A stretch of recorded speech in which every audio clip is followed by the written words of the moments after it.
Donald and Douglas own two of the hardest working engines on the island of Sodor. They handle goods and passengers and are happy to help on both the main and branch line. The drivers refer to them as engines of all trades. There is one job, however, that the twins had yet to do. Gordon is most proud of the express. He runs his trains to time, and the passengers sing his praises. Even so, he sometimes needs a rest. The Fat Controller decided it was time for him to have another. It didn't take long for Henry and James to begin boasting. "Whoever will pull the express, I wonder?" James smirked in the shed that night. "I know one engine the Fat Controller will choose," Henry replied smugly. "Oh, here we go," Donald muttered. "No sleep for us tonight," chuckled Douglas. "Huh," snorted Henry. "You're just jealous. You two are only goods engines." "We're mixed traffic. Same as you, if you recall," Donald replied. "Some of us are better suited for important trains than others," James sneered. "That's why you two take trucks." "We only take trucks 'cause of the fuss you lot make about them," laughed Douglas. "We treat the express like any other train. A job to be done, and done well." "Very well said, Douglas," yawned Gordon. "Now, can we please quiet down and get some sleep?" Henry and James huffed, but said no more. "Those two could certainly do with having their wheels trimmed," Gordon grumbled to the twins next morning. "Their boasting is maddening at times." "Aye," chuckled Douglas, "but there's not a thing to do for it." "If you two took the express," Gordon replied, "it would certainly knock some sense into them." "If the Fat Controller asks us to, we will," smiled Donald. "For now, we've got trucks to sort." The twins gave cheerful whistles and puffed off, leaving Gordon wondering how to give them their chance. Fortunately, he wouldn't have to do a thing. James and Henry were being ready for the day's work. Nearby, Donald and Douglas were shunting trucks for their morning trains. "Ah, yes," James smirked. "You won't see express engines shunting dirty trucks." "Indeed," laughed Henry. "It wouldn't do to look shabby for the passengers."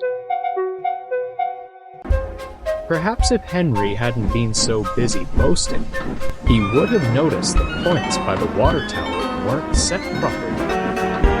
Too late, his wheels left the rails and his tender toppled over.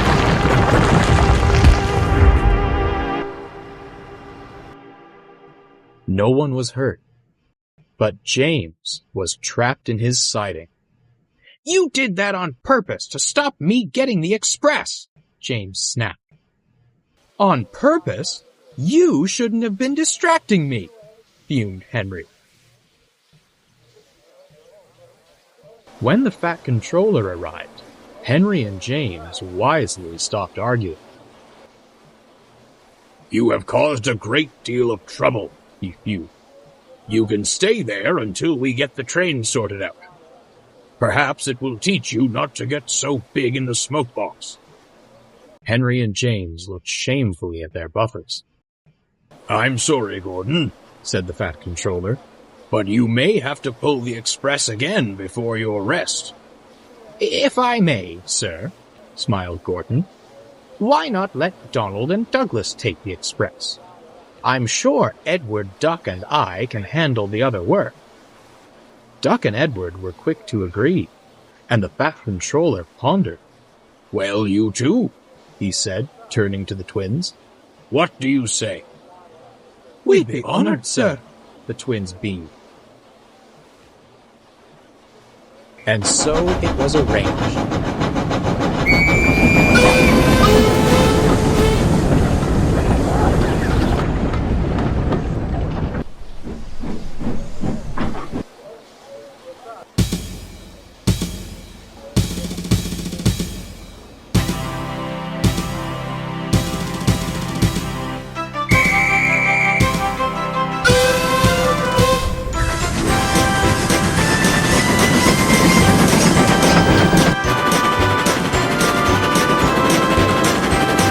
The twains were gentle with the coaches, gave the passengers a smooth ride.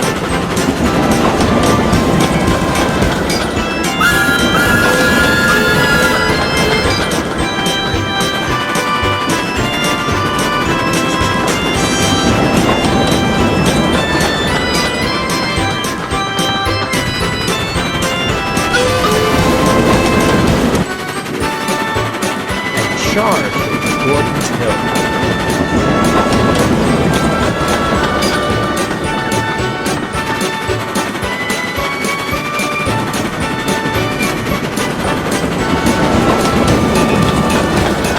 They had no trouble keeping the time.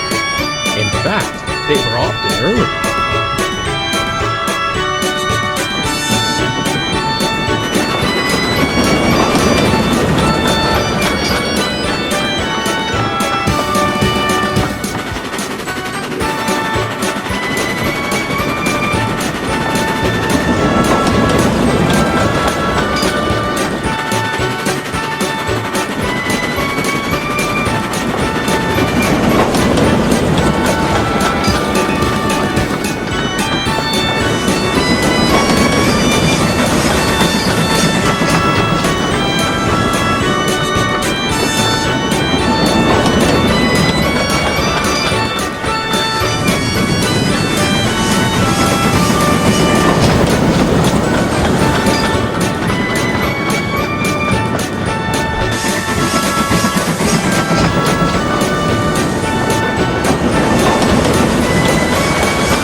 Gordon sang their praises when he saw them return.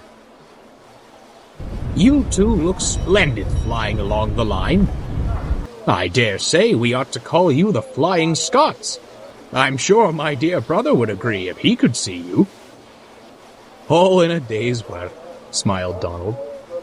"I suppose," chuckled Douglas, "some of us are better suited for important trains." James and Henry, who were both stuck on goods work, said nothing at all.